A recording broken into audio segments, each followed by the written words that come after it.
When we were first talking about doing a massively multiplayer game for BioWare, really the vision of what that game would be was to bring storytelling, BioWare storytelling, to the MMO space.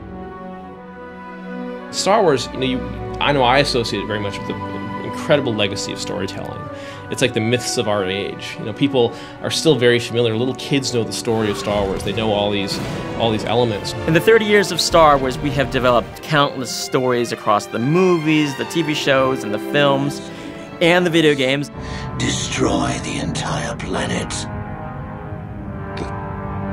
The entire planet, Lord Malik.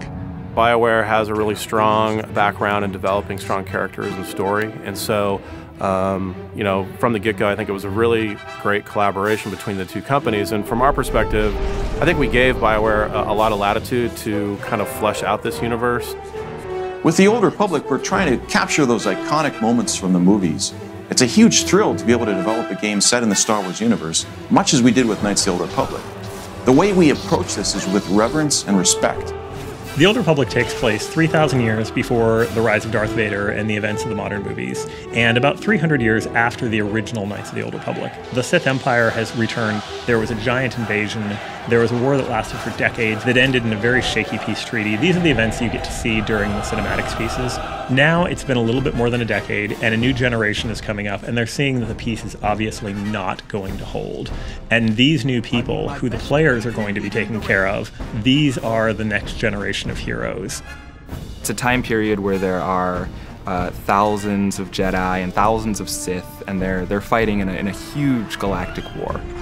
There's still the traditional hallmarks of Star Wars storytelling. There's epic heroes, and there's great adventures, and there's lots of choice, impactful choice that you'll make throughout your adventure. We really felt that in order to do powerful BioWare-style storytelling, we had it to be personal and about the player.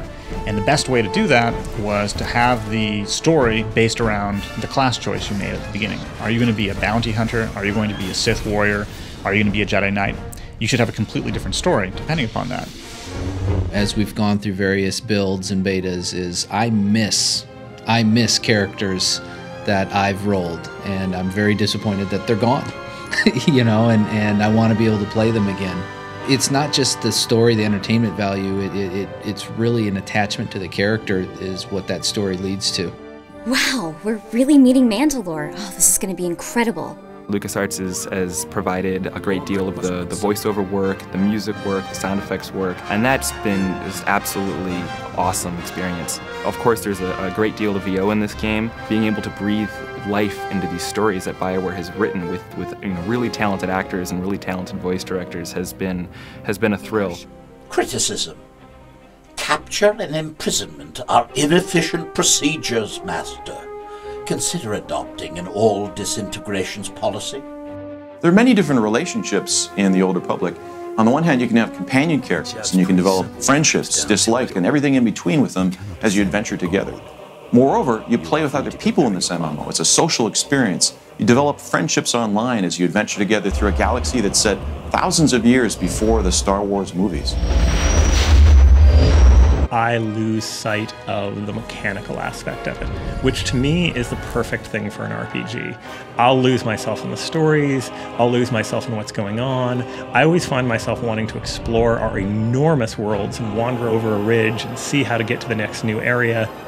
Epic is a word that's so overused, but honestly, it just applies so well to Star Wars: The Old Republic. It's so big. Like the moment you actually get your ship, there's these sort of key beats in the game that have an incredible impact. Like you walk into this hangar and you see your ship and the music's playing and it's yours. And then you go to the galaxy map and you go, wow. And then you start seeing all these familiar environments that you remember from the movies, and you're like, I'm here. We want to make sure every time you go to a planet that you're getting kind of a new experience. From the art side, that was always something that if you'll hear me talk about color being important, right, I think that's something that is very evocative for a player. It's just that initial burst is that you're getting a new sense of color.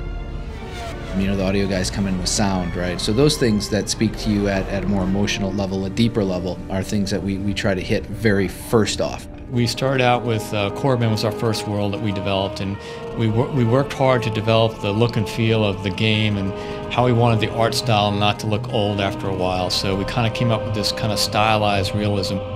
Each piece of these worlds has been handcrafted.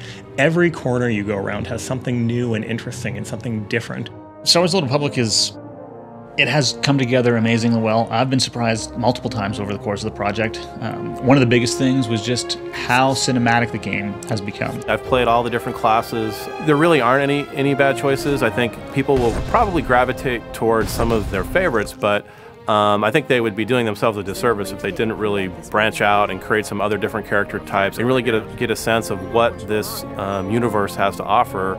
I hope when the game comes out and it starts to grow, we bring in people who haven't traditionally been fans of the MMOs, as well as the hardcore MMO fans. The people come in who love Star Wars, who love role-playing games, who just love the idea of being out there and having this great big adventure, and they say, hey, I can get into this, I understand this, I always wanted to have my own Star Wars trilogy, and now I do. I think the gamers will be excited about this being personal stories. Because of the way the game works, you can make choices. You can go light side or dark side. There is no black and white with Jedi and Sith in this era. The fans have been an essential part of making this game possible. They're really, really dynamic and active in the community. Our fans are our best ambassadors. If they love the game, I mean, they can bring their friends in. So we have put a real importance on the relationship with them. Star Wars: The Old Republic, we want to have world-class service as well as a world-class game. Not only are you going to be exploring dozens of different worlds and starships and environments in the game, but you're also going to be doing it with hundreds and hundreds, if not thousands of other people at the same time in one world. I think it's that kind of community and that kind of mass that really brings the vision of the movies to life. The thing I've been waiting for the most in producing this game is just to finally be able to give this gift to the Star Wars community, this game, which I think is going to be very well received to all the Star Wars fans out there. And I'm a big Star Wars fan. I think this is their ultimate game. They get to live in the Star Wars universe and experience any story that they want. And it's something that I think it's the Star Wars game players have been waiting for since they were little kids. The shipped content is only the beginning. As soon as you get in there and we go live, very soon you guys will get to hear about the new cool stuff coming just a little while after.